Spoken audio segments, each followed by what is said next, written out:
நிறைய பேருக்கு பார்த்திங்கன்னா அந்த குதிங்கால் வலி மிகப்பெரிய கஷ்டத்தை கொடுத்துருதுங்க. குறிப்பாக பெண்களுக்கு பார்த்திங்கன்னா இது ரொம்பவே தொந்தரவு கொடுத்துருங்க உண்மை.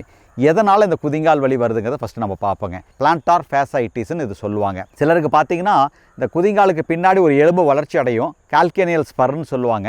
40 வயதுக்கு மேலே இருக்கக்கூடியவங்களுக்கு இந்த தசை நார்களில் ஒரு தேய்மானத்தினாலேயோ இல்லை அயற்சியினாலேயோ வலி வரலாங்க. சில பேர் பார்த்திங்கன்னா நிறையா இந்த காலையில் ஹெவியாக வாக்கிங் போவாங்க, ரொம்ப வெயிட் அதிகமாக இருக்கும் பொழுதும் இந்த நார்கள் தசை நார்கள் டேமேஜ் ஆக வாய்ப்பு இருக்குங்க. இந்த பஸ் கண்டக்டர், ஃபேக்ட்ரி ஒர்க்கர், ரொம்ப நேரம் நின்றுட்டு வேலை செய்யக்கூடியவங்க, ரொம்ப நேரம் இந்த டீச்சர்ஸ், இந்த மாதிரி இருக்கக்கூடியவங்க பார்த்திங்கன்னா ரொம்ப நேரம் நின்றுட்டு இருப்பாங்க. அது நின்றுட்டு இருக்கும் பொழுது காலுக்கு பொருத்தமில்லாத காலணிகளை பயன்படுத்தும் பொழுதும் இந்த மாதிரி ஆகலாங்க. ஆனால் சர்க்கரை நோயாளி இருக்கக்கூடியவங்க பாதத்தை தண்ணியில் வைக்கும் பொழுது அந்த சூடு உங்கள் பாதத்துக்கு பொருத்தமாக இருக்கான்னு செக் பண்ணிக்கணும். ஏன்னா சில பேர்த்துக்கு சரி அப்போ இதுக்கு என்ன தீர்வு அப்படின்னு பார்த்தீங்கன்னா